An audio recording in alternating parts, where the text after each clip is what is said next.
आज सुरोल वजर्डे गव्हाकवाडी या ठिकाणी पाटबंधाऱ्याच्या अधिकाऱ्यांच्या बरोबर शिवार फेरी संपन्न होत आहे। निश्चितपणाने महायुतीचं सरकार, देवाभाऊंचं सरकार ग्रामीण भागामध्ये तहानलेला पाणी देण्याचं एक चांगलं काम करत आहे।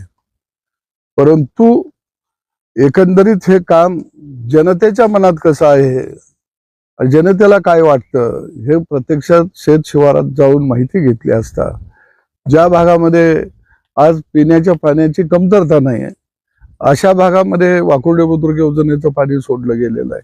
ज्या भागातले तलावे बोडके झालेले आहेत, आटलेले आहेत, चिमणी पाखरांनाही प्यायला पाणी नाही, इकडं मात्र पाणी सोडलं गेलं नाही।